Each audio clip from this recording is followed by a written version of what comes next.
They said his name was Elias Booker, just another quiet black farmer living alone in the ruins of Mississippi. But when the clan came riding one night, torches blazing, they didn't find a man afraid of dying. They found a soldier who'd already seen hell and walked out breathing. Years before, he led Union sharpshooters so deadly, Confederate soldiers whispered his name like a curse. Now, the same kind of men who once wore gray hoods instead of gray coats came to his door, thinking he'd forgotten how to fight. They burned crosses, left threats, and spilled blood on land they said wasn't his. But Elias had buried too many friends to watch freedom die quietly. When they came for him again, they didn't ride into a man's field. They rode straight onto a battlefield. Because some ghosts of war don't rest when peace is written on paper. They wait for the next torch to light. Before they rise. Before we go any further, comment where in the world you are watching from, and make sure to subscribe, because tomorrow's story is one you don't want to miss. A humid Mississippi night in 1871. A burning cross crackled at the edge of Elias Booker's cornfield while cicadas sang in the dark. He sat on his porch, rifle across his knees, watching the fire fade. The flames licked upward, turning the rough wooden cross into a beacon visible for miles. Elias didn't move. His weathered hands rested on the rifle, but his finger stayed far from the trigger. He'd promised himself long ago. No more killing. Sweat trickled down his temple despite the evening breeze. The Mississippi summer clung to everything like a wet blanket.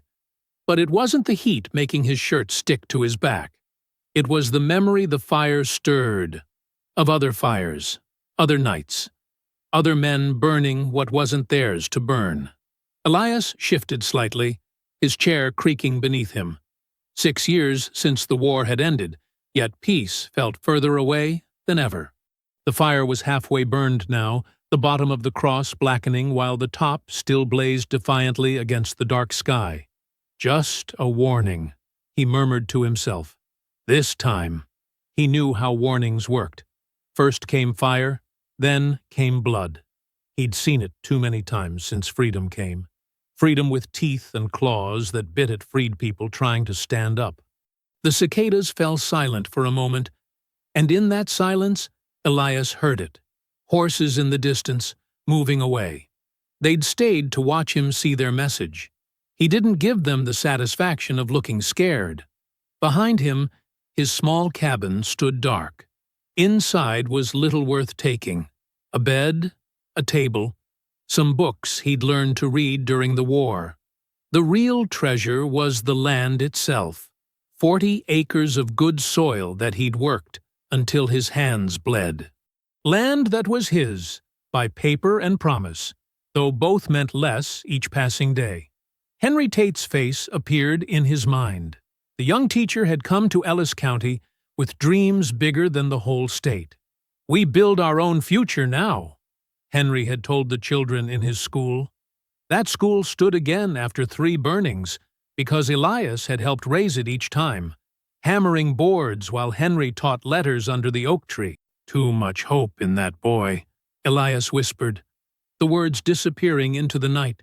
Thomas Hale had warned him just yesterday, nervously checking over his shoulder in his small general store. "Elias," Hale had said, his voice barely above a whisper, "I need you to stay invisible for a spell." The white storekeeper's hands trembled as he measured coffee beans. "Things are stirring bad. That teacher friend of yours has folks riled up." Elias had nodded politely, his face showing nothing. "Just need some salt, Mr. Hale. Don't want no trouble." "Trouble wants you, whether you want it back or not," Hale had replied, eyes darting to the door when the bell jingled. "Some folks can't stand seeing a colored man with good land. Makes them wonder what else might change." The burning cross was his answer. Change would come with fire attached. The sound of the church bell came to him, reminding him of yesterday's visit to Reverend Griggs. The small freedmen's church sat in a clearing surrounded by tall pines. Inside, the wooden benches had been nearly full. people's voices hushed with worry. "The Lord tests us in fire," Reverend Griggs had preached, his deep voice filling the small space. "But remember Daniel in the lion's den. Remember that faith can close the mouths of beasts."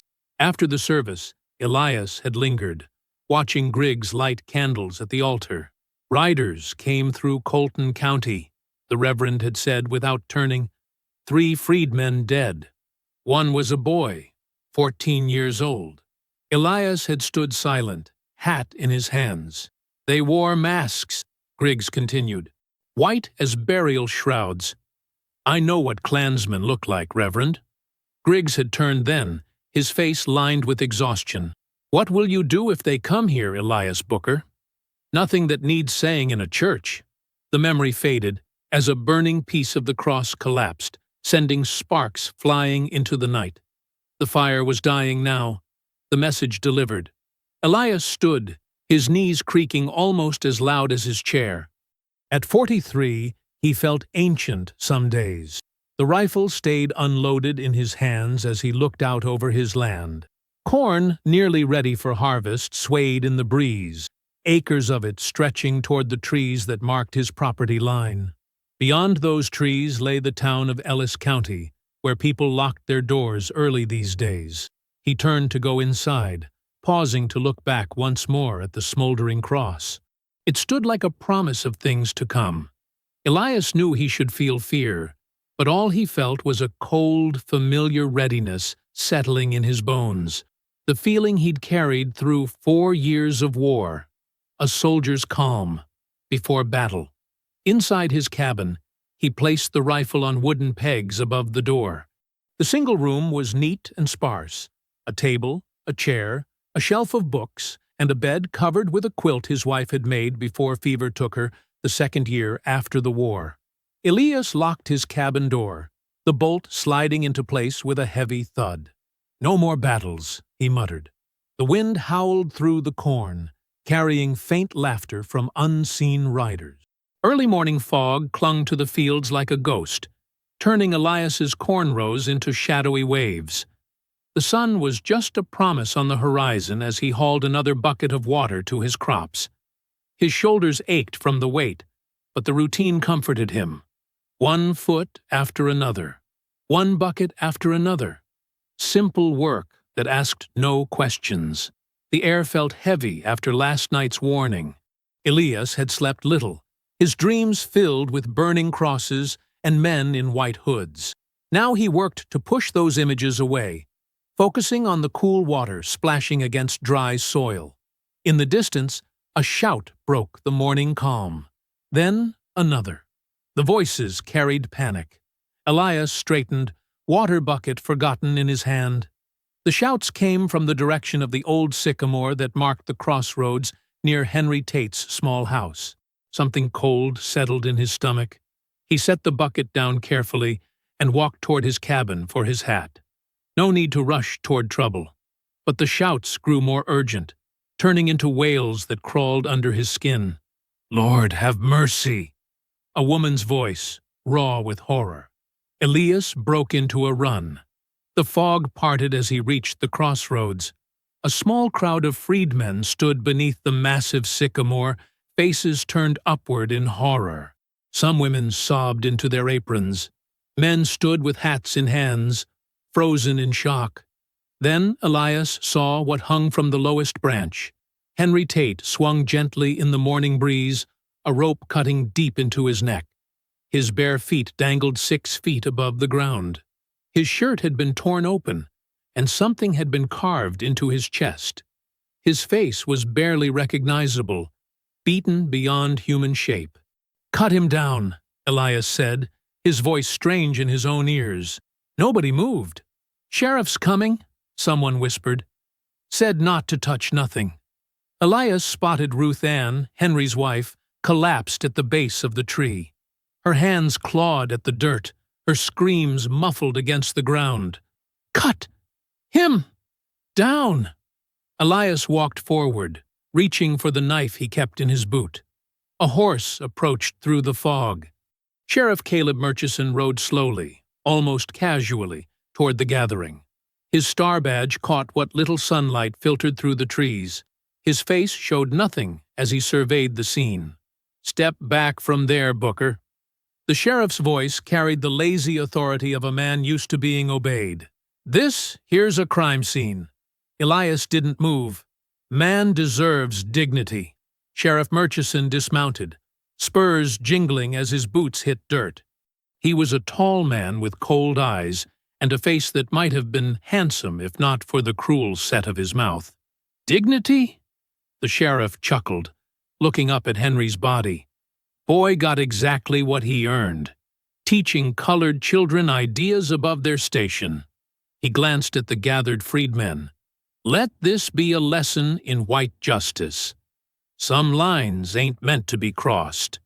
Elias felt something shift inside him. A soldier waking. He tamped it down. "I'm cutting him down," he said evenly. The sheriff's hand moved to his gun. "That'd be interfering with the law." "This ain't law." Elias looked directly into Murchison's eyes, and we both know it. For a moment, tension crackled between them. Then Murchison's mouth twisted into what might have been a smile. "You always were stubborn, Booker." He stepped back. "Go ahead then. Take your friend. But remember," his voice dropped low, "some folks in this county remember which side you fought on." Elias climbed the tree with the steady movements of a man who had once scaled walls under gunfire. The branch creaked as he straddled it, sawing through the rope with his knife. Below, 2 men stepped forward to catch Henry's body. As Elias cut, he saw what had been carved into Henry's chest, a crude letter, K. The sight burned into his memory like a brand. The rope snapped. Henry's body fell into waiting arms. Ruth Ann's wails grew louder as she crawled toward her husband. Elias climbed down slowly, his hands steady despite the rage building inside him. As his feet touched ground, Sheriff Murchison leaned close. "You be careful now, Booker," he whispered. "Real careful about what comes next." By evening, they gathered at the Freedmen's Cemetery behind the church. The hole in the earth waited, dark and final. Henry's body lay in a simple pine box, his ruined face covered with a cloth. Ruth Ann stood like stone beside the grave, her young son clutching her skirt. Reverend Griggs read from his worn Bible, his deep voice rolling over the assembled mourners. "Vengeance is mine, saith the Lord. I will repay." Elias stood at the edge of the gathering, hat in hands, eyes fixed on the coffin. His mind kept returning to Henry's broken body swinging in the morning light. "We must find forgiveness," Reverend Griggs continued, his gaze sweeping the crowd. "Hard as it may be, we must not let hatred poison our hearts." Murmurs rippled through the mourners. Forgiveness felt impossible on a day like this. "They'll come for others," someone whispered. "Who's next?" "We should fight back," another voice answered. "And bring more death?" the Reverend challenged. "More widows, more orphans." Elias remained silent, the weight of unshed tears burning behind his eyes. His mind drifted to another funeral, years ago, bodies stacked in trenches, after Antietam, the chaplain's voice drowned by the groans of dying men. The smell of gunpowder still clinging to Elias's uniform as he said goodbye to half his unit. The coffin was lowered into the earth. Handful by handful, dirt covered Henry Tate. With each thud of soil on wood, Elias felt something hardening inside him, resolve taking shape, like a bullet being cast. After the others had gone, Elias remained by the fresh grave. From his pocket, he pulled Henry's spectacles, cracked and bent. Found beneath the sycamore, he dug a small hole beside the grave marker and buried them there. "They never let us finish the war," he whispered, a soldier's prayer on his lips. "But I will finish this." As he turned to leave, movement caught his eye at the edge of the cemetery. A hooded rider sat motionless among the shadows of the pines, watching. Their eyes met across the distance. Neither man moved. Then the rider turned his horse and melted into the darkness. The walk home felt longer than usual, each step heavy with decision. Night had fully fallen by the time Elias reached his cabin, the stars bright overhead in the muggy summer sky. A glint of metal on his porch railing caught his eye. He approached slowly, hand moving instinctively to his knife. There, placed carefully in the center of the wooden rail, sat a single bullet casing. Brass gleamed in the moonlight, fresh, not weathered. Someone had left it there while he was at the funeral. Elias picked it up, feeling its weight between his fingers. The message was clear. They were coming. 2 days after Henry Tate's burial, afternoon sun blazed over Elias's cornfield. Heat waves rippled across the rows, making the green stalks dance like water. Elias wiped sweat from his brow as he checked for signs of blight. The work kept his hands busy, while his mind circled dark thoughts. The sound of hooves made him straighten. A horse and rider approached his property at a nervous trot. Elias recognized Thomas Hale, the storekeeper from town, his thin frame bouncing awkwardly in the saddle. Thomas pulled up short of Elias's fence, glancing over his shoulder before dismounting. His hands trembled as he looped the reins around a post. "Afternoon, Mr. Hale," Elias said, keeping his voice neutral. White visitors meant trouble these days. Thomas nodded, hat clutched before him. "Elias, hope I'm not interrupting." His eyes darted around the property. "Just tending crops. Something I can help you with?" Thomas stepped closer, lowering his voice, though no one else was around. "Talk in town, Elias. Bad talk." He licked his dry lips. "Sheriff's been asking questions about your past." Elias's face revealed nothing, but his heart quickened. "My past? Folks saying you was one of them Union coloreds who shot Rebs." Thomas couldn't meet his eyes. "Special unit or something." "That true?" A memory flashed. Elias lying still in tall grass for 8 hours, waiting for a Confederate officer to step into his sights. The crack of his rifle, the distant fall of a body. "That was a lifetime ago," Elias said quietly. Thomas nodded rapidly. "I ain't asking for myself. Just Silas Grady's been in my store 3 times this week. Him and his friends, asking who farms this land. What kind of man you are? And what did you tell him? That you keep to yourself, pay your debts, cause no trouble." Thomas twisted his hat. "But Grady, he's got a mean look in his eyes when he talks about you, like he's hungry." Elias nodded. "I appreciate the warning. There's more." Thomas lowered his voice further. "Grady's brother was some big Confederate captain. Got shot by a colored sniper at Petersburg. Died slow. Grady never got over it." Cold understanding settled in Elias's stomach. The metal on his door made sense now. "You should leave, Elias," Thomas said. "Head north while you can."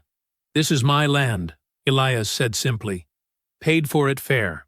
Thomas shook his head sadly. "Fair don't matter to men like Grady." He climbed back onto his horse. "Just watch yourself." As Thomas rode away, Elias turned back to his corn. The peaceful rows now felt like cover for unseen threats. He worked until sunset, eyes scanning the tree line more often than his crops. That night, a sound woke him, a faint creak of weight on wood outside his cabin. Elias slid from his bed in one fluid motion, years of training taking over. He moved silently to the window, staying in shadow. In the silver moonlight, a figure crept across his porch, too small for Grady. The stranger paused at Elias's door, hammering something into the wood before slipping away into the night. Elias waited, counting heartbeats until the night fell silent again. Only then did he step outside, knife in hand. Dawn broke gray and heavy with coming rain. Elias stood before his cabin door, staring at what had been left for him. A Union medal, identical to the one he'd buried years ago, nailed to the wood. Blood stained its brass surface. He knew whose blood it was without being told. The medal had been pinned to Henry Tate's chest when they buried him. Elias pried it from the door, memory flooding back like a broken dam. Petersburg, 1864. Booker's ghosts, they called his unit. Colored sharpshooters who could drop a man at 800 yards. Men who moved like shadows and killed with terrible precision.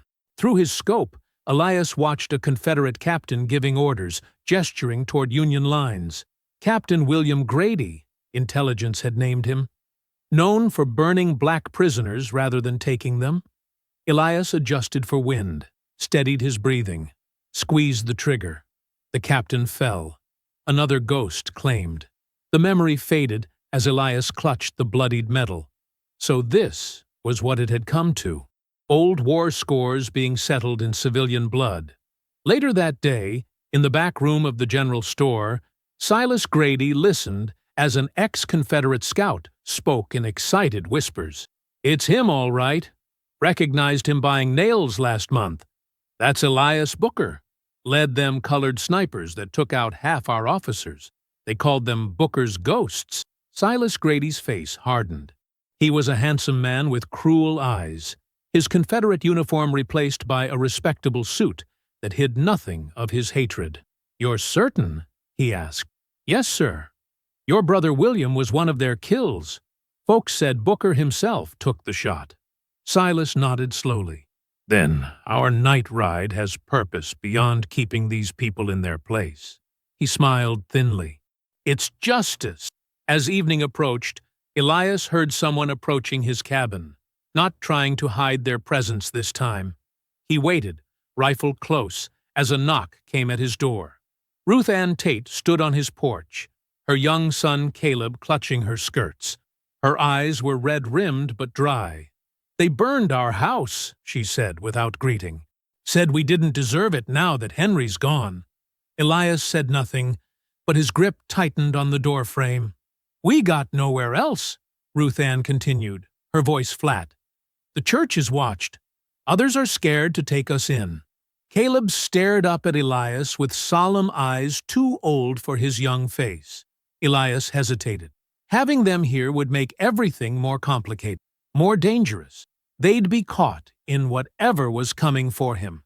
"Please, Mr. Booker," Ruth Ann whispered. "Just for the night." Elias stepped back from the door, making space for them to enter. "There's food in the pot, not much, but it's warm." Relief flooded Ruth Ann's face. "Thank you." She ushered Caleb inside. As the boy passed, he looked up at Elias. "My pa said you was a soldier once. That true?" Elias met the child's gaze. "Long time ago." "Can soldiers stop bad men?" Elias had no answer that wouldn't be a lie. As night fell, Elias sat on his porch, rifle across his knees. Inside, Ruth Ann and Caleb slept on his bed, while he kept watch. The distant sound of hooves echoed again through the darkness. This time, Elias slid a bullet into the chamber and waited. Same night, past midnight. The moon hid behind thick clouds, leaving the countryside in deep darkness. Elias sat motionless on his porch, listening. The night birds had gone silent, always the first warning. Then he saw it. Torchlight flickered through the trees along the road. Not one torch, but many, bobbing like fireflies as riders approached. Their voices carried on the night air, men laughing, emboldened by numbers and hatred. Elias moved swiftly into the cabin. Ruth Ann was already awake, clutching Caleb to her chest. "They're coming," Elias whispered, pulling up the trap door hidden beneath the kitchen table. "Down here. Now." Ruth Ann hesitated. "What about you?" "I'll handle them." His voice was flat, emotionless. "Stay quiet no matter what you hear. Don't come out till morning light streams through the cracks." "Mr. Booker?" Caleb started, eyes wide with fear. "Down," Elias repeated, softer this time. "Your mama needs you brave tonight." Ruth Ann nodded, guiding Caleb down the ladder into the root cellar. Dried vegetables and preserves lined the walls. A small cot sat in the corner. "Lock it from inside," Elias said, handing Ruth Ann the iron key.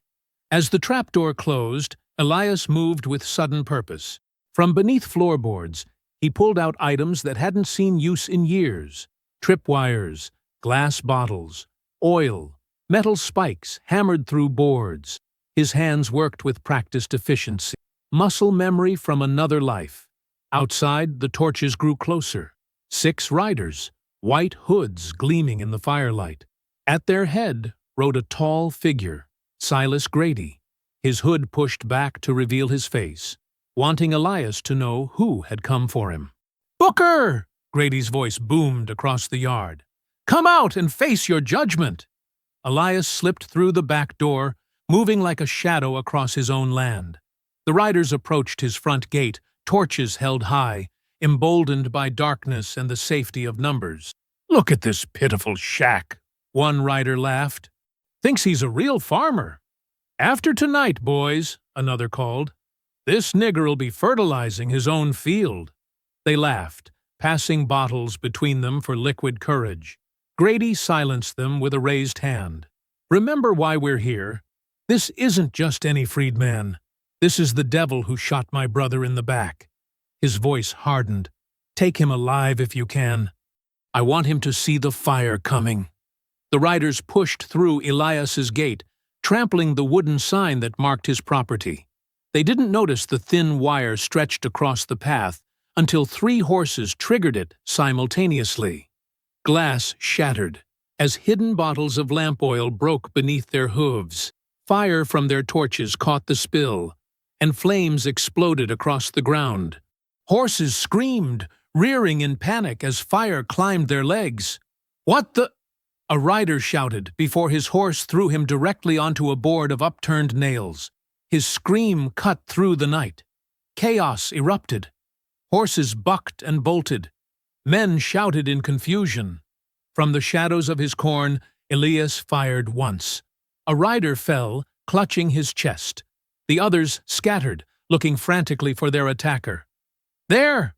One pointed toward the cornfield. But Elias was already gone, moving to another position. He fired again. Another man dropped. Grady bellowed orders, trying to organize his remaining men. "Surround the house! He can't get us all!" 2 riders circled toward the back of the cabin. Neither saw the pit Elias had uncovered and covered with branches. Their horses crashed through, breaking legs with sickening cracks. Elias emerged from the darkness behind the trapped men. His rifle butt connected with the first man's head. The second turned, fumbling for a pistol, but Elias was faster. The knife that had cut Henry Tate down from the sycamore now sliced through the night. Near the front porch, Grady fired blindly into the darkness. "Show yourself, coward!" A bullet answered him, striking his shoulder. Grady fell from his horse, cursing. "Back to back," Grady ordered the last remaining rider. "We stand together." But his companion was already running, abandoning his fallen torch. "Devils out there!" he screamed, fleeing down the road. Alone and wounded, Grady crawled toward his dropped pistol. A boot stepped on his hand before he reached it. Elias stood over him, face expressionless in the torchlight. Blood speckled his shirt. Not his own. "You remember me now?" Elias asked softly. Grady spat. "Murdering dog! You shot William in the back." "Front, actually," Elias corrected. 800 yards. Clean shot.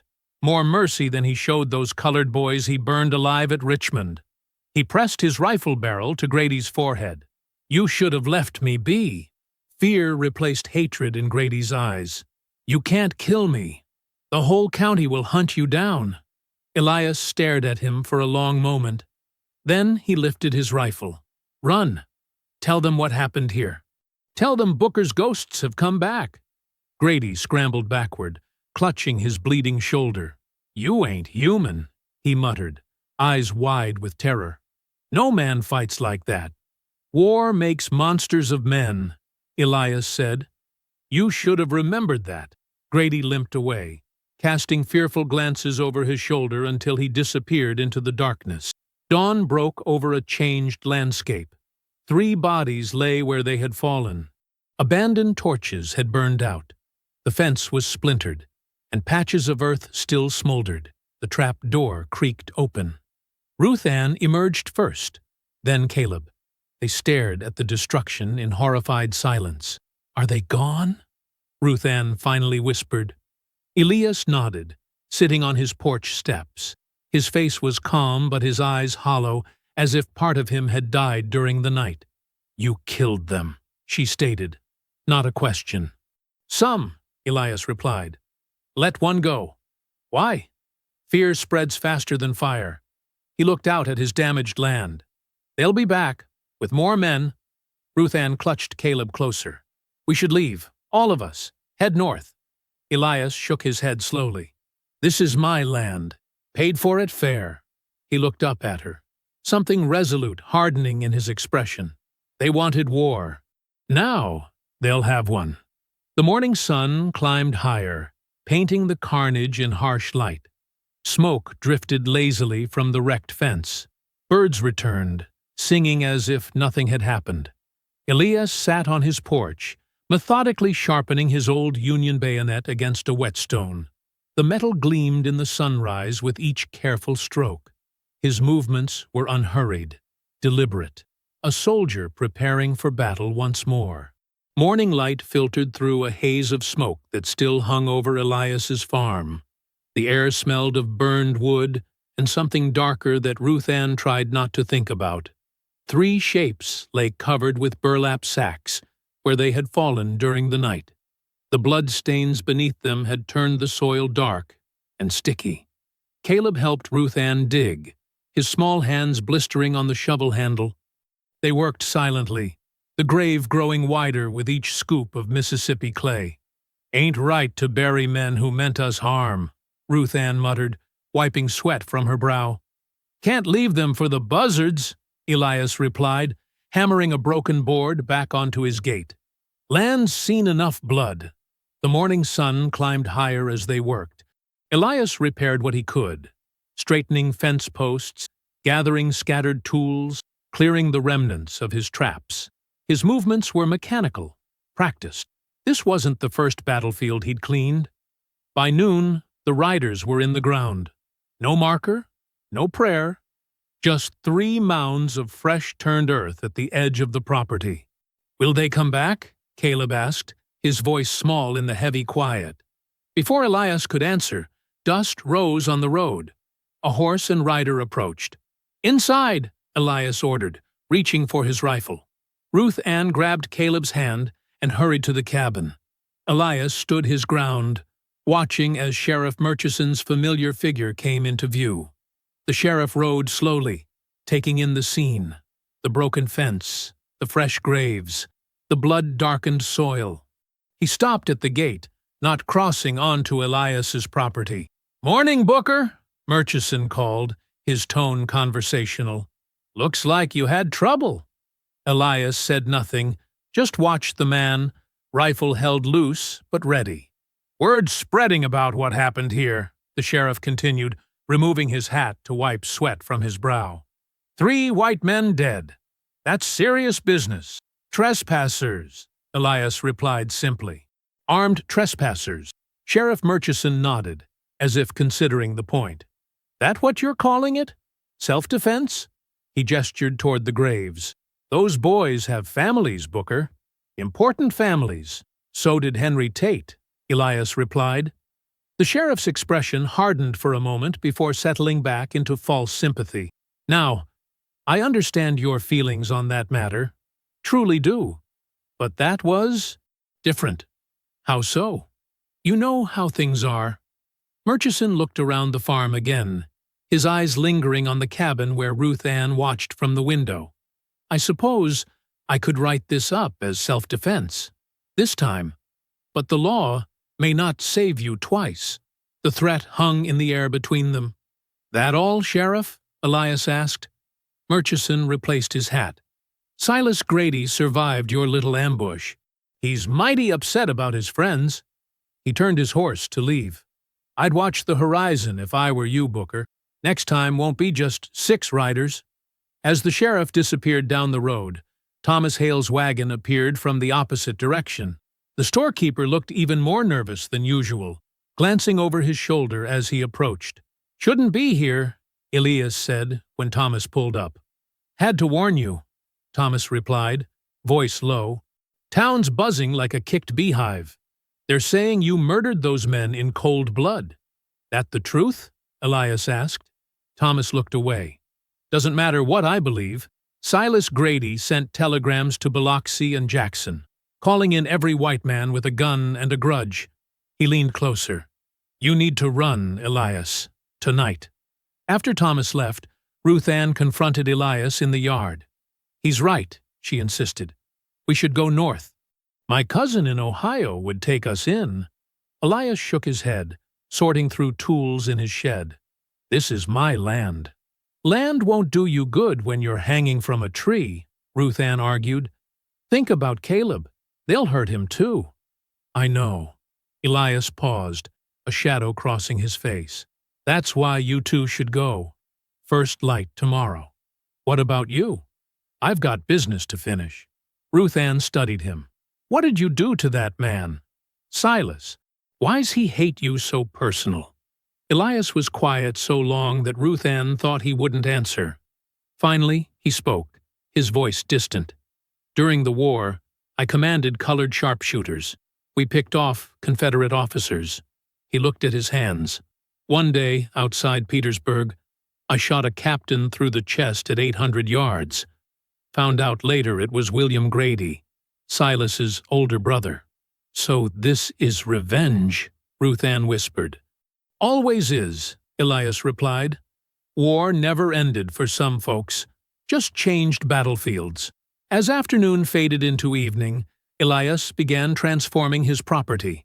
He dug narrow trenches behind the cabin, camouflaged pitfalls with branches, and set snare lines through the cornfield. Each preparation was made with the calm precision of a man who'd done this before. Caleb watched with wide eyes, handing Elias tools when asked. "Were you really a soldier, Mr. Booker?" the boy asked. "Once." "Did you kill lots of rebels?" Elias looked at the boy, his expression softening slightly. "Too many. They killed my papa," Caleb said matter-of-factly. "I wish I could have stopped them." Elias put a hand on the boy's shoulder. "There's no glory in killing, Caleb. Remember that." As they worked, Caleb grew bolder, proudly helping disguise tripwires with leaves. But Elias saw the fear behind his determination, a child trying to be brave in a world that offered no protection. "Why don't we just leave?" Caleb finally asked. "Mama says we should." "Your mama's right," Elias admitted. "But sometimes a man has to finish what others started." Night fell across the farm. Elias sent Ruth Ann and Caleb inside with strict instructions to be ready to leave at dawn.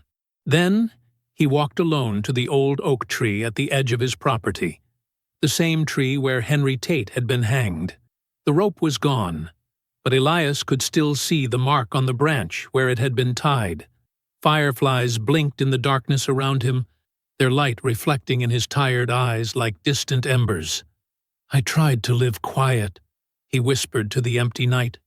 "Tried to bury the soldier with the war." He placed a hand against the rough bark of the tree, feeling its solid presence.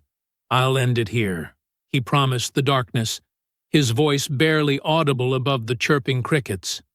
One way or another. Around him, fireflies continued their silent, flickering dance, illuminating the shadows like the ghosts of all those who had fallen before. And all who would fall before peace returned to this blood-soaked ground. Morning brought dark clouds rolling in from the west. The air hung heavy with the promise of rain, and thunder rumbled in the distance like drums calling soldiers to battle. Elias stood in his yard, checking the tripwires he'd set the previous day. The metal glinted dully in the gray morning light. His fingers traced the tension of each line, making small adjustments. Years of war had taught him patience in preparation. Ruth Ann emerged from the cabin, her shawl pulled tight around her shoulders. She carried a small list and an empty flour sack. "We need supplies," her voice low so Caleb wouldn't hear from inside. "Flour, salt, ammunition if they'll sell it." Elias straightened up. Too dangerous for you in town. More dangerous for you, she countered. Every white face in the county knows your name now. I'm just Henry's widow. Her eyes hardened. Besides, they won't expect a woman to buy bullets. Elias considered her words. She was right. He couldn't show his face in town. Not now. Take the wagon, he finally said. Stay on the main road. If anything feels wrong— I know, Ruth Ann cut in. I'll turn right around. Elias handed her a small pouch of coins. Their fingers brushed, and for a moment, something passed between them. Understanding, perhaps. Or shared fear. Be back before the storm hits, he said, glancing at the darkening sky. After Ruth Ann left, Elias continued his inspection. He walked the perimeter of his small farm, checking each trap and snare. The cornfield would provide cover, but also blind spots. The cabin's back wall needed reinforcement. Every approach had to be considered. Every escape route planned. Caleb followed him, asking questions about the war, about how to fight. Elias answered as little as possible. Best way to win a fight is not to have one, he told the boy. But they're coming anyway, Caleb insisted. Mama says they are. Elias stopped and knelt to the boy's level. Yes, that's why you and your mama are leaving tomorrow. What about you? Thunder rolled closer, and Elias glanced at the sky. I've got unfinished business here. In town, Ruth Ann kept her head down as she entered Thomas Hale's store. The place was unusually quiet. Only Mrs. Peterson stood at the counter, examining fabric. She glanced at Ruth Ann and quickly looked away. Morning, Mrs. Tate, Thomas said, his voice tight with tension. What can I help you with? Ruth Ann handed him her list. Just the basics, and— she lowered her voice— ammunition for a rifle, if you can spare it. Thomas's eyes widened slightly, but he nodded. As he gathered her supplies, the store door opened. Sheriff Murchison stepped inside, removing his hat. Mrs. Tate, he said, his voice smooth as creek water over stones. Just the person I wanted to see. Ruth Ann's stomach tightened. Sheriff, might I have a word? He gestured toward the door. In private? She followed him outside, clutching her shawl. The air smelled like rain. How's that boy of yours? Murchison asked, leaning against the hitching post. He's fine, Ruth Ann answered cautiously. Good, good. The sheriff nodded.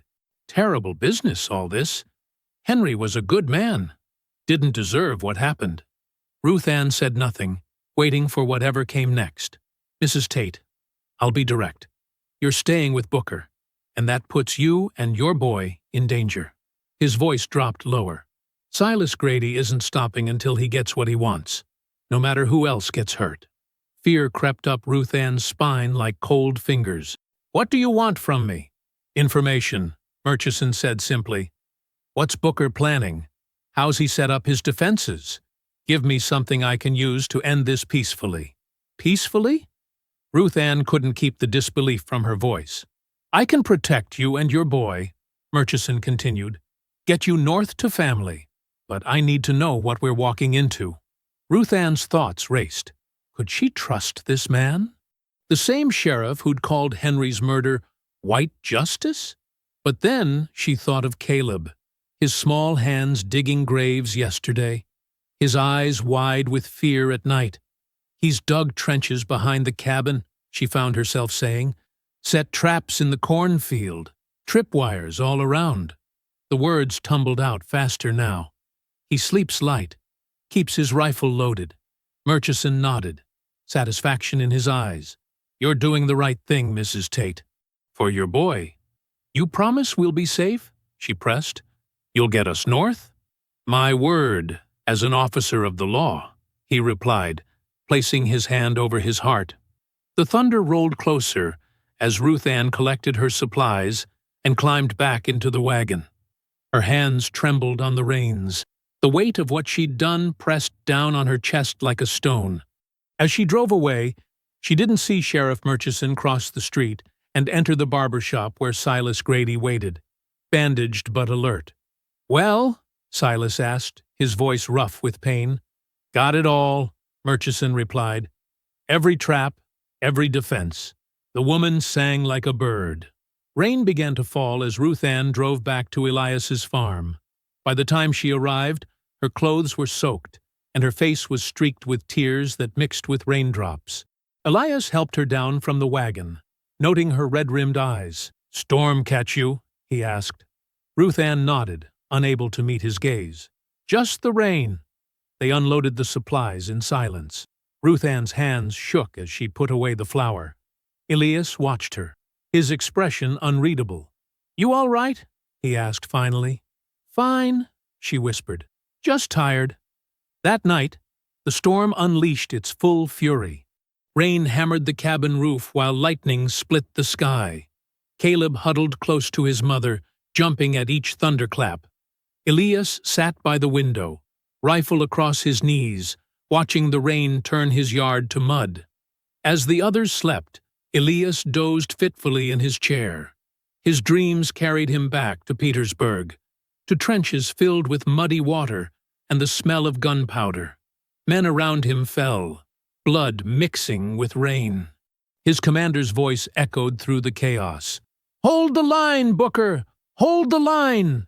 He jerked awake, heart pounding. Something had changed. The rain still fell, but softer now. Lightning flashed, illuminating the room in stark white light. Elias stared through the window, every sense alert. Another flash. Nothing but rain-swept fields. Then, a movement, subtle, at the edge of his vision. Elias eased to his feet, careful not to make a sound. He pressed against the wall beside the window, peering out into the darkness. Thunder rumbled, more distant now. Lightning flashed again, brighter and longer. In that frozen moment of harsh light, Elias saw them. Dozens of silhouettes moving through the storm. Men in dark clothes, approaching from all sides, using the rain as cover. The lightning faded, plunging the world back into darkness. But Elias had seen enough. They had come. And they had come in force. Thunder crashed overhead, shaking the cabin walls like cannon fire. Elias sprang from his chair, rifle in hand. There was no time to waste.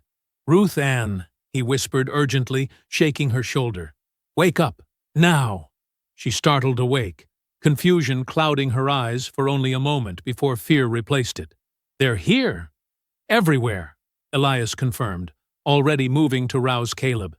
"Get dressed quick. You're leaving through the back path." The boy rubbed sleep from his eyes. "What's happening?" "No questions," Ruth Ann said, pulling on her boots. "Do exactly what Mr. Booker says." Rain hammered against the roof as Elias peered through gaps in the wooden shutters. Lightning revealed more riders approaching from the east field. They were being surrounded. 20, maybe more, he muttered. Silas brought his army. Elias moved with the calm efficiency of a veteran soldier. He grabbed a small pack he'd prepared days ago. Food, matches, a knife, and a crude map. "Behind the barn there's a path through the thicket," he explained, pressing the pack into Ruth Ann's hands. "It's hidden under brush. Follow it to the creek, then east to the Johnson farm. They'll help you." Ruth Ann clutched the pack, her face pale in the lantern light. "What about you?" Elias checked his rifle. "I'll hold them here. Give you time." "You'll die." "Maybe." His voice was flat. "But they'll remember it." A crash from outside interrupted them, the fence breaking. They were out of time. "Go, now." Elias pushed them toward the back door. "Stay low in the corn. Don't look back." Ruth Ann grabbed Caleb's hand. The boy looked up at Elias, eyes wide with something between fear and admiration. "You're a real soldier," the child said. Elias knelt briefly. "And soldiers protect their people. Now go." They slipped out the back door into the rain-soaked darkness. Elias watched until they disappeared into the corn rows, then climbed the ladder to the loft. From here, he had sight lines in all directions. He positioned his rifle on the small window ledge and waited. The first riders approached cautiously, having learned from the previous attack. Lightning flashed again, illuminating white hoods now stained gray by rain. At their center rode a larger man, Silas Grady, his right arm bandaged from their last encounter. Elias took slow, measured breaths. The familiar calm of battle settled over him, not the rage of vengeance, but the cold focus of a marksman. His finger rested lightly on the trigger. The first rider reached the oil-soaked ground near the front door. Elias fired a shot into a lantern he'd hung from a nearby tree. It exploded in flame, igniting the oil trail. Fire raced across the yard despite the rain, sending horses into panic. Men shouted in confusion. Elias worked methodically, shooting with deadly precision. One rider fell, then another. The others scattered for cover, firing wildly at the cabin. Bullets splintered wood around him, but Elias didn't flinch. Each shot he took found its mark. Through the gunfire and thunder, Elias kept one ear turned toward the cornfield, listening for Ruth Ann and Caleb's escape. He heard nothing but rain and chaos, a good sign. Minutes stretched into what felt like hours. Elias reloaded, fired, moved positions, triggered more traps. The yard became a battlefield of flames and fallen men. Horses screamed in terror, throwing riders into the mud. A bullet grazed Elias's shoulder, burning like a hot poker. He grunted in pain, but kept firing. Another shot clipped his ear. Blood ran down his neck, warm against his skin chilled by rain. "Booker!" Silas Grady's voice rose above the storm. "Come out and face me like a man!" Elias remained silent, lining up another shot. In the cornfield, Ruth Ann pulled Caleb through the muddy rows, her heart pounding. The gunfire behind them grew more intense. Flames from the yard cast eerie shadows through the corn. "Mama, we're leaving him," Caleb whispered, pulling back. "He told us to go," Ruth Ann insisted, tugging the boy forward. A particularly loud burst of gunfire erupted from the cabin. Then they heard Elias shout in pain, a sharp, sudden cry. Caleb yanked his hand free. "He's hurt! I can help him!" "Caleb, no!" Ruth Ann reached for him, but the boy was already running back toward the cabin, small legs pushing through the mud. "Caleb!" she screamed, her voice lost in thunder. The boy raced toward the burning yard, determined to help the man who'd protected them. He didn't see the rider circling around the edge of the cornfield, didn't notice the gun raised in panic at his sudden appearance. The shot echoed like thunder. Elias heard the child's cry from the loft window. Despite his wounds, he vaulted down the ladder and burst through the back door into the rain. Near the edge of the cornfield, a small figure lay crumpled in the mud. "No," Elias whispered, rushing forward. The rider who'd fired the shot turned his horse, raising his gun again. Elias shot him without breaking stride, not even watching as the man fell. He reached Caleb and gathered the boy into his arms. Blood spread across the child's small chest, mixing with rainwater. "Hang on, boy," Elias murmured, carrying him toward the cabin. "Just hang on." Caleb's eyes fluttered open. "Did I help?" "You did good," Elias choked out. "Real good." The boy's breathing grew shallow. Elias held him close, sheltering him from the rain with his body. Around them, gunfire continued, but it seemed distant now, unimportant. "I lied about the battles being over," Elias whispered to the dying child. "But this one's the last, I promise." Caleb's eyes fixed on something distant, then grew still. His small hand, which had been clutching Elias's shirt, went limp.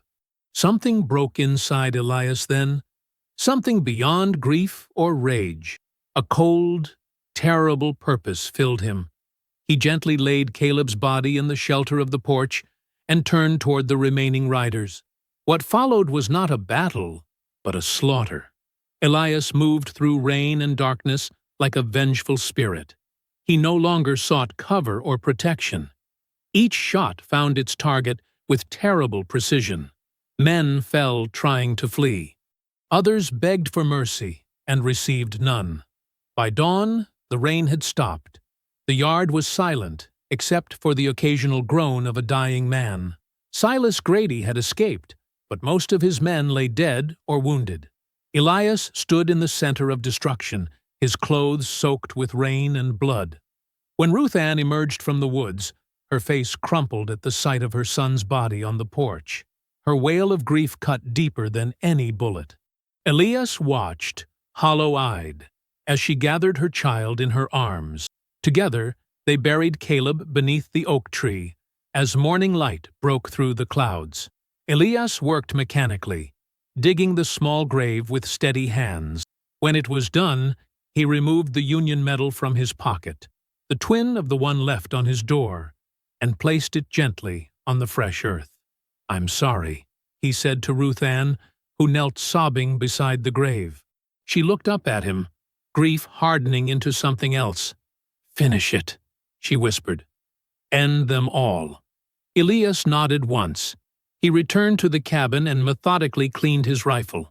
His wounds had stopped bleeding, though he barely noticed them.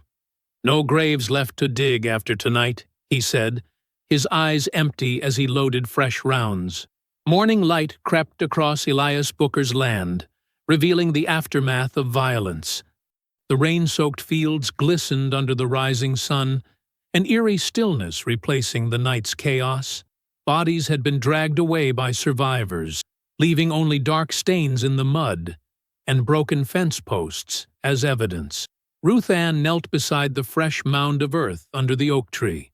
She'd placed wildflowers on her son's grave, their bright colors a stark contrast to the grim scene. Her shoulders were hunched, her grief a physical weight. Elias worked methodically at the broken fence line, hammering posts back into place. His movements were stiff but determined, his wounds from the night before bound with strips of cloth. Blood had seeped through in places, but he ignored the pain. The physical labor kept his mind focused, prevented him from dwelling on the small body now buried beneath the oak. "You should rest," Ruth Ann called, her voice hollow. Elias drove another nail into the wood. "Can't. Not safe here." She approached slowly, arms wrapped around herself. "Nothing's safe anymore." Elias straightened, wiping sweat from his brow despite the morning chill. His eyes surveyed the horizon, calculating. "You need to leave today," he said. "Head north, Memphis first, then beyond." Ruth Ann shook her head. "I can't leave Caleb." "He's gone," Elias replied, his words gentle but firm. "Nothing here for either of us now but death." He set down his hammer and led her back to the cabin. Inside, he pulled out a small leather pouch from beneath a loose floorboard. It contained money he'd saved over 6 years of farming. Not much, but enough. "This will get you to Illinois at least," he said, pressing the pouch into her hands. "There's a group of Union veterans that helps freedmen relocate. Thomas Hale can connect you." Ruth Ann stared at the money. "What about you? Come with me." Elias shook his head, turning away to pack food into a sack. "Cornbread, dried meat, apples." "I can't." "Why?" Her voice cracked. "You'll die here." "Maybe." He added a water canteen to the provisions. "But they need to remember my name." "Is revenge worth your life?" Elias paused, his hands stilling on the sack. "It's not revenge. It's judgment." He disappeared into the back room, returning with a small revolver. It was old, but well-maintained, the metal gleaming in the dim cabin light. "Take this," he said, showing her how to load and fire it. 5 shots. Use them if you must.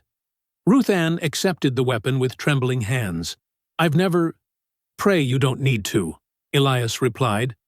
"But better to have it." They stood in silence, the weight of goodbye hanging between them. Outside, birds had begun to sing again, oblivious to human suffering. "I betrayed you," Ruth Ann suddenly confessed, tears spilling down her cheeks. "I told the sheriff about your defenses. I thought he'd protect us." Elias nodded slowly. I know. You knew? Your eyes gave you away when you returned. Fear has its own look. How can you help me after what I did? Elias glanced toward the window, toward the fresh grave outside. We've all done things we can't undo. What matters is what we do next. He helped her gather her few belongings. Before the sun reached midday, they stood at the edge of Elias's property. A worn path led through woods toward town. Thomas will meet you at the crossing. He'll get you to the station, Elias explained. Don't look back. Ruth Ann clutched the provision sack against her chest. What will you do? Finish what they started. His voice was calm, almost peaceful. Go now. She reached up suddenly, placing a gentle hand against his cheek. God keep you, Elias Booker. He stood motionless, unused to such contact. After a moment, he stepped back. And you, he replied softly. He watched until she disappeared around the bend in the path, then returned to his work, reinforcing what remained of his fence line, though he knew it would offer little protection against what was coming. In town, Sheriff Murchison paced the floor of his office, anxiety evident in every step. When the door opened, he whirled around, hand dropping to his gun. Silas Grady entered, his right arm still bandaged, face bruised. 4 men followed him, hard-eyed and armed. Close the door, Murchison ordered, checking the window first. Anyone see you come in? Doesn't matter now, Grady replied, lowering himself into a chair. Half my men are dead or wounded. That devil Booker made sure survivors talked, spreading fear. We need to end this quick, the sheriff said, before federal marshals get word. Grady nodded. Tonight, we hit his farm with everything. No survivors, no witnesses. He'll be ready again. Not for what I'm bringing. Grady's smile was cold. 10 pounds of dynamite from the railroad works. We'll blow that cabin to splinters with him inside. The sheriff fidgeted with papers on his desk. And if he escapes again? He won't. Grady leaned forward. I'm handling this personally. By morning, Booker's head will be on a pike outside town. A reminder of what happens to uppity coloreds who fight back. Murchison poured 2 glasses of whiskey, pushing one toward Grady. To restoration of order. To justice, Grady replied, his eyes gleaming with anticipation. White justice. They drank, finalizing plans as afternoon shadows lengthened across the floorboards. Evening settled over the countryside, painting the western sky in deep oranges and purples. Elias sat on his porch steps, rifle balanced across his knees, watching the sun sink toward the horizon. He had spent the day preparing, not with traps or fortifications this time, but with purpose. He'd cleaned his weapons, packed ammunition, dressed in the darkest clothing he owned. His wounds were freshly bandaged, his mind clear. As full darkness descended, he noticed it, a faint glow on the horizon toward town. Torchlight, moving in formation. They were coming again, but not directly to his farm. The lights gathered at what appeared to be the church on the edge of town. Elias nodded to himself, as if confirming something he already knew. He rose slowly, every muscle aching from the previous night's battle, but his movements remained deliberate, controlled. He slung his rifle across his back, checked the pistol at his belt, and slipped a knife into his boot. For a moment, he paused at the small grave under the oak, placing his hand on the fresh earth. Last battle, he whispered. I promise. The torchlight in the distance grew brighter, flickering like angry stars against the night sky. Elias shouldered his rifle and turned toward it, his silhouette melting into the darkness as he moved away from his land. His footsteps made no sound as he walked, silent as the judgment he carried with him. Night blanketed Ellis County, stars hidden behind clouds that promised more rain. The abandoned church at the county's edge glowed with flickering torchlight. Inside, 36 men gathered in white hoods and robes, their shadows dancing against peeling walls. A crude wooden cross stood at the altar, waiting to be carried outside and burned. Silas Grady paced before his congregation, hood pulled back to reveal his bruised face. His right arm hung in a makeshift sling, but his voice boomed with renewed strength. "Brothers," he called, raising his good hand, "tonight we restore God's order to this land." Murmurs of agreement rippled through the room. The sheriff stood near the back, uneasy but present. "One Negro has defied us," Grady continued, spitting the words. "One man who forgot his place. By dawn, his body will hang as a reminder of what happens when darkness challenges light." The men stomped their boots and shouted approval. None noticed the shadow that slipped through the rear window, moving like smoke between the rotting pews. Outside, 2 Klan guards patrolled the perimeter, rifles in hand. The first never heard Elias approach, a hand clamped over his mouth, knife sliding between his ribs with practiced precision. The second guard turned at the soft thud of his companion falling, but met the same silent end seconds later. Elias dragged both bodies into the shadows. From his pockets, he pulled rags soaked in lamp oil, placing them strategically around the church's weathered foundation.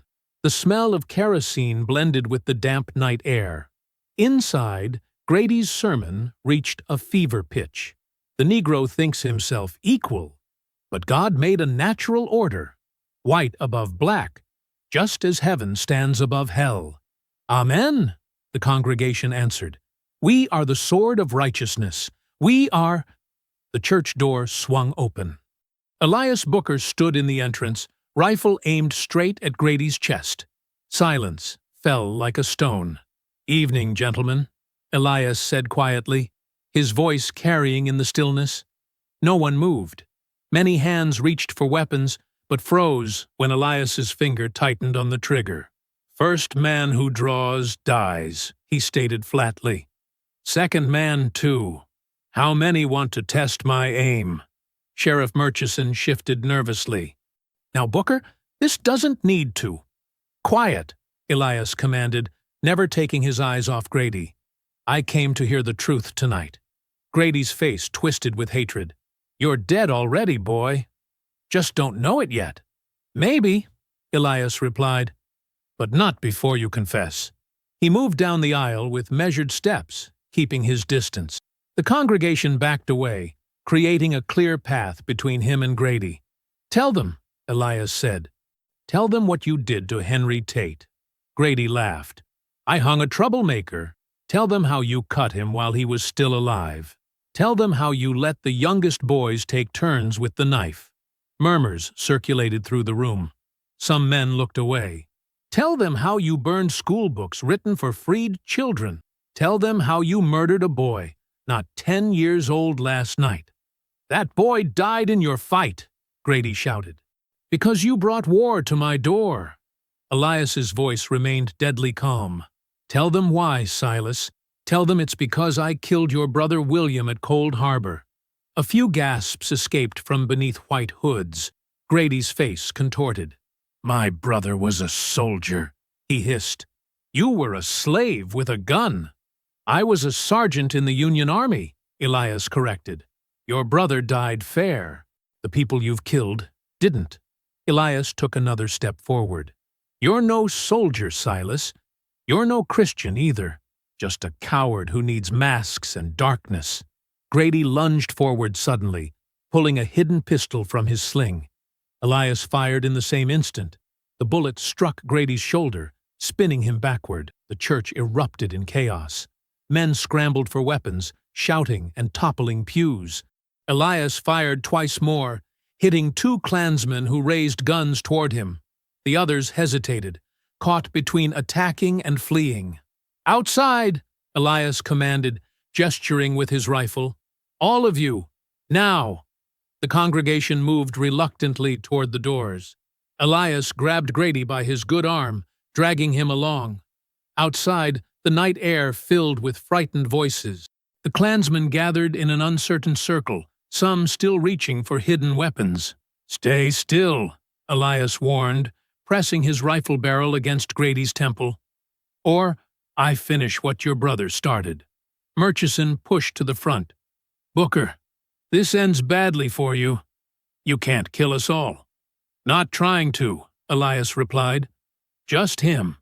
He shoved Grady toward the wooden cross that stood ready in the yard. With quick movements, he bound the struggling man to it with rope from his pocket. You wanted a spectacle, Elias said, loud enough for all to hear. Here it is. He struck a match and touched it to the base of the cross, where kindling waited. Flames licked upward, catching quickly on the oil-soaked wood. Grady struggled, panic replacing hatred in his eyes. "Cut me loose!" he screamed to his men. "Kill him!" Sheriff Murchison drew his pistol, but Elias was quicker, knocking it away.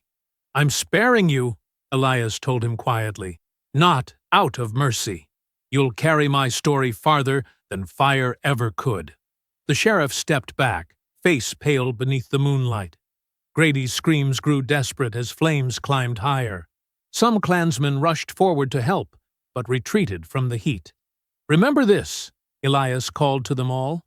"Remember what happens when you bring terror to my door." He backed away, rifle still raised, moving toward the darkness beyond the churchyard. Behind him, flames had begun to creep along the trails of oil leading to the church itself. "The war never ended for men like me," Elias said, his silhouette darkening against the growing blaze. The church erupted with a whoosh as fire found the dry wooden walls. Orange light bathed the yard, turning white robes into fiery apparitions. Men scattered in panic, some trying to save Grady, others fleeing into the night. Elias was already gone, a shadow moving swiftly through the underbrush toward the swamp. The sound of screams faded behind him, replaced by the crack of burning timber. Smoke billowed into the night sky, a signal fire of judgment. He did not look back again. There was nothing left for him here, no home, no peace, only ghosts. The swamp welcomed him, dark water closing around his legs as he waded deeper, following paths only a desperate man would know. Behind him, Ellis County learned what Elias had known since the war, that some fires, once started, can never truly be put out. Several weeks later, Memphis greeted the morning with a thin blanket of snow. The city streets, usually bustling with commerce, moved at a gentler pace as people huddled against the unexpected cold. White flakes settled on rooftops and windowsills, transforming the sooty industrial town into something almost peaceful. Ruth Ann Tate stood at a steaming wash basin in the back room of Widow Peabody's boarding house, her raw hands working methodically through a pile of linens. The room was warm from the great copper tubs, windows fogged with condensation. 3 other women worked alongside her, their quiet chatter providing rhythm to their labor. "Your corner room staying warm enough?" asked Martha, an older woman with graying hair tucked beneath her kerchief. Ruth Ann nodded. "Warm as can be expected. The extra blanket helps." She'd found work here within days of arriving in Memphis. The widow who owned the place had lost sons in the war and held a soft spot for women traveling alone. The pay was meager, but included a small attic room and meals. It was honest work, safer than anything back in Ellis County. A bell jangled at the front door. Martha wiped her hands on her apron. "I'll see who that is. Probably Mr. Tompkins for his collars." Ruth Ann continued scrubbing, losing herself in the familiar motion. The rhythm of work kept her mind occupied, kept her from dwelling on the memories that threatened to overwhelm her in quiet moments. Her son's laugh, the sound of gunfire, the small grave beneath the oak tree. "Ruth Ann?" Martha called from the doorway. "There's a gentleman here for you." She looked up, startled. No one in Memphis knew her well enough to call. A flutter of fear passed through her chest. Had someone followed her from Mississippi? Drying her hands quickly, she followed Martha to the front room. A tall man in a worn Union greatcoat stood waiting, snowflakes melting on his shoulders. His beard was neatly trimmed, his posture military despite the walking cane he leaned upon. "Mrs. Tate?" he asked, removing his hat. "Nathan Wilkes, formerly of the 10th Minnesota. I've come with a delivery." Ruth Ann hesitated. I don't know any Minnesota soldiers, sir. No, ma'am. But I believe you know an Elias Booker. Her breath caught. Is he? I couldn't say, ma'am. The man reached into his coat and produced a small package wrapped in oilcloth and tied with string. A comrade from the Freedmen's Bureau asked me to find you, said it was important. With trembling fingers, Ruth Ann accepted the package. It was light, no bigger than her palm. Thank you, she whispered. The man nodded, replaced his hat, and turned to leave. He paused at the door. Ma'am, there are stories coming up from Mississippi about a ghost soldier in the swamps. White folks too scared to ride at night anymore. His eyes held something between admiration and sorrow. Just thought you should know. The bell jangled again as he disappeared into the snowy morning. Ruth Ann clutched the package to her chest, heart pounding. Martha touched her arm gently. Take your time, dear. I'll watch the front. Nodding gratefully, Ruth Ann retreated to a small alcove near the back stairs. Sunlight streamed through the window, casting golden squares across the wooden floor. She sat on a bench and carefully untied the string. The oilcloth fell open in her lap. Inside lay two objects that stole her breath.